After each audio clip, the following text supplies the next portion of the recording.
Here we go, here we go. Oh, okay. Terrible, terrible inversion, but there you go. So you can fly it upside down if that's what you want to do. Or not.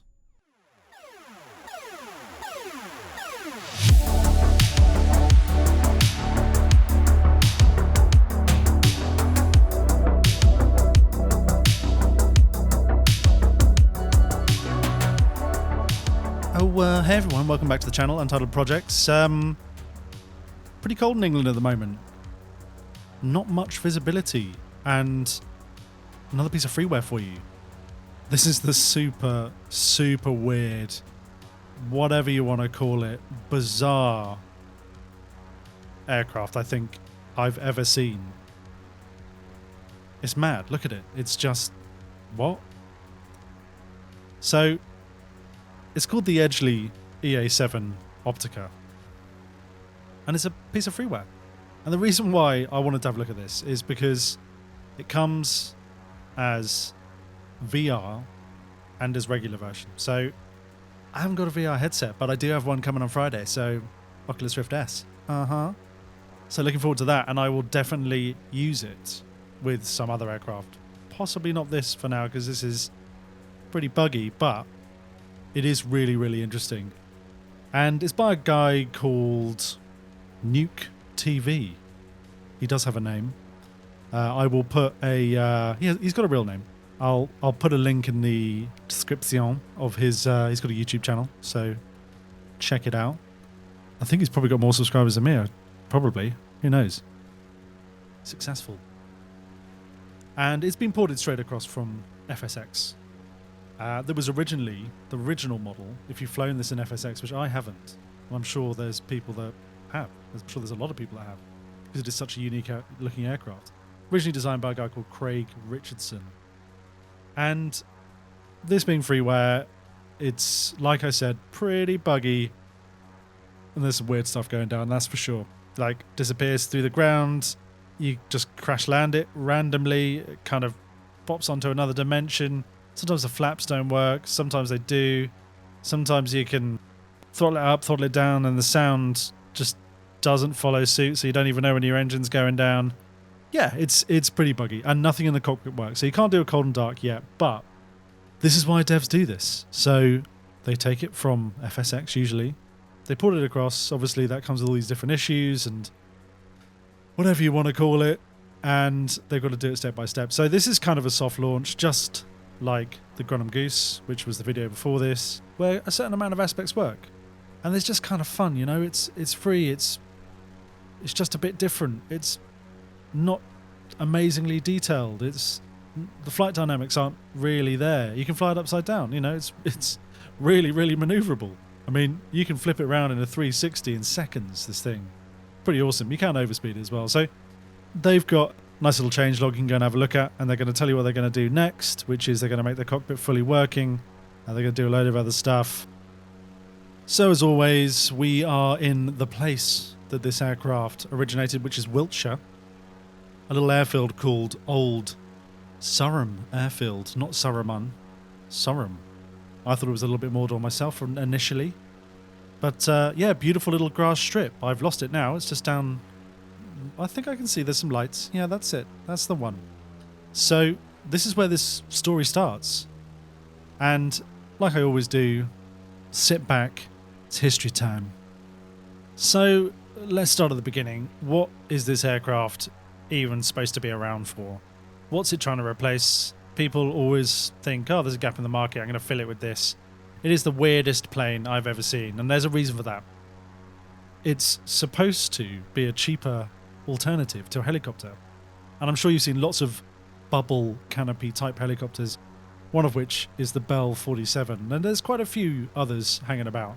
What's so good about helicopters? Well, they're great viewing platforms. They go pretty slowly, they can turn on a dime, they're really maneuverable, they're brilliant for sightseeing. You know, why do the police have a load of helicopters? Because they can just watch you in a hover. This can't hover, but it is super stealthy, and it does look like a drone. It looks like one of those Reapers. It was designed for the commercial market initially, which was people that want to not buy a helicopter because they've got to learn to fly a helicopter, and that takes ages, and they want to be able to use it to sightsee, use as a viewing platform for their mates, or track game over long distances. And this is pretty good at long distances. It can fly for 8 hours. I mean, that's pretty crazy. There's not many aircraft out there that can fly for 8 hours. And it's also really, really quiet. I know it doesn't sound particularly quiet here. It sounds like a lawnmower. And this is very quiet. And I found quite a few YouTube clips of it actually flying in action, and you can hardly hear it. It's almost like a glider. So you'd also be forgiven for thinking this is so modern. Look at it. It looks like it's from the space age. It looks like it's from 5 years from now. It's not. It is so retro. This thing was thought up in 1974. I mean, that's old. That's a lot older than some of the other aircraft that's supposed to be vintage in Microsoft Flight Simulator. That's pretty impressive. And the first flight was in 1979. And then it entered proper production in 1985 when we had its first real commercial flight. So its first customer bought it. And it wasn't a particular happy story. It kind of went downhill pretty fast. Wasn't great. So the dude that designed it, a guy called Edgley, who was pretty young at the time, he'd just come out of Imperial, he thought, hey, first thing I'm going to do is start this prototype aircraft. It's pretty impressive. He must have been in his early 20s easily, like 23, 24, so kudos, dude. Kudos. So like I said, it kind of went downhill pretty quickly. He got some investors involved, and as investors always do, they come in and they ruin your company. They just want to make it a cash cow, and they chuck out all the clever people. That's what happened to Steve Jobs at Apple, if you remember that. Then they suddenly realize, wait, we've just got rid of the best person in this company, the person with all the knowledge, the product owner. And that's what happened. He was chucked off the board. And that's simply because they couldn't get enough of these planes off the production line. Sad state of affairs indeed. There were 22 Opticas that had been manufactured in total, and the construction of the 23rd had begun, not completed. And then the second tragedy hit. Some angry person burnt down the hangar they were in and destroyed 10 of those aircraft, 10 of those lovingly crafted aircraft, probably hand-built. They couldn't find proper commercial applications for it. No one wanted to buy the plane. It just didn't seem to have the right vibe, and maybe that's because of what it looked like. And it changed owners several times until it was offered back to Edgley. Funnily enough, it crawled its way back, and he formed a new company called Aero Alvera Limited, which is still looking for buyers. They're still looking for investors as of today. And hopefully, because I think this is a pretty cool plane, hopefully they'll get it back into production.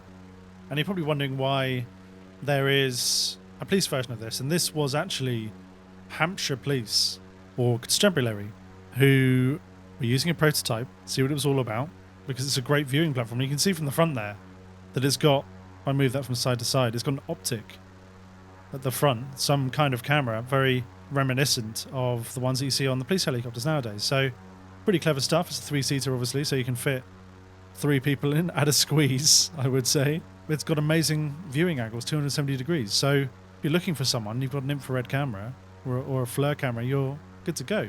And it's really quiet, like I was saying. So bit of a sad story with this one.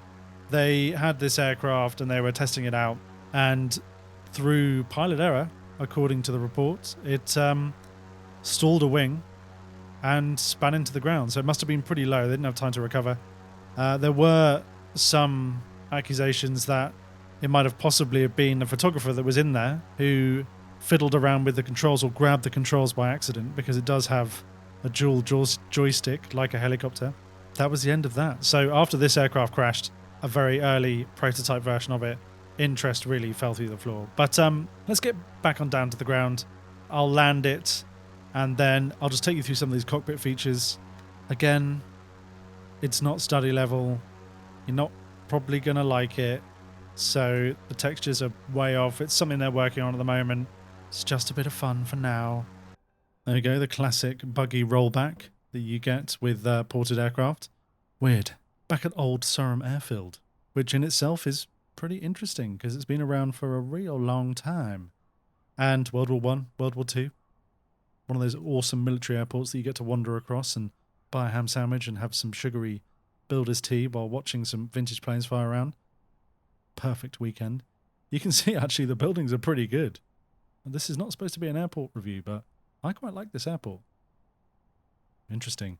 So if you do want to find this, the code is EGLS. Check it out.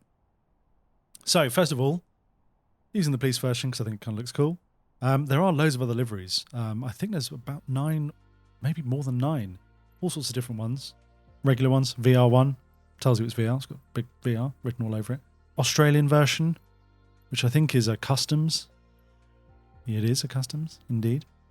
And a US Coast Guard, and then a couple of in-betweeny ones. There's actually a pretty cool one that has some camouflage and skis. So we're going to try that out as well. I'm going to need to go somewhere super snowy, so I'll probably just go to Antarctica. Yeah, it takes ages in the snow as well. But it's pretty slippy. Come on. We're going to take off? Oh, yes, we did it. Okay, yeah, so, yeah, works in the snow. Might as well show you that now. Can we land it in the snow uphill? Yeah, probably. Let's try it out. Let's get those flaps down. Monster flaps. God, this is like landing at Courchevel, isn't it? Got snow blindness, I can't see the slope. Come on, baby. Ooh, little bounce. Yeah, that's a landing. Okay, yeah, so you can land and take it up in the snow. There you go. All right. Anyway, so quick walk around. Actually doesn't look too bad, I don't think. You know, texture-wise, pretty good. Not as good as Carenado stuff, and not as good as some of these. The Piaggio, recently they're my favourite plane of all time so far. That was truly beautiful. You can see there's some strange texture mapping and all sorts of stuff going on. So this has been relatively low fidelity ported. So yeah, pretty cool. Details seem to be there. I don't know. I mean, I've looked at a couple of pictures of these planes. It looks all right to me. Cool. Anyway, inside, you're not going to be impressed, guys. Already you can see it's bugging out. It's saying, oh, I can open the door, but I can't. You know, there's a load of stuff that just does not work. In fact, nothing works. These move, obviously, our dual sticks, and our rudder pedals work. The dials do work, which is good. They're a little bit buggy, just like I said. Like when you take off here, you stick at 40 for ages and ages and ages. So your airspeed does not become live when it should do. And then suddenly you shoot up to 80 and then you skid everywhere and whatever. It's, yeah, all of this works mostly. Can't click anything at all. Clock works. Can't move any of this. It will move if you use a joystick. The old Hoitus there, nice. And you can see that the trim wheels do move, so you can trim yourself, which is nice. Let's have a look at our mixture. Yeah, indeed, all good. Yeah, I mean, it's only going to improve. Nice first aid box there, just in case. Fire extinguisher. Cool, very close to the engine. Scary stuff. But yeah, look at this viewing platform. I mean, that's crazy. This is what it's designed for.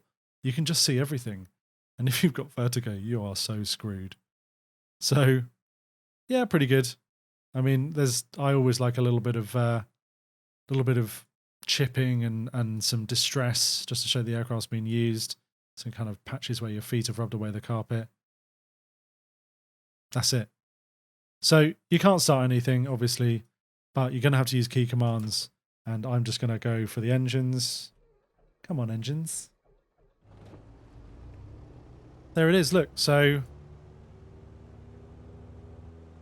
RPM's going up. We've got our fuel pressure. We're going to move in a minute. Everything's a tachometer, apparently. Which ain't true.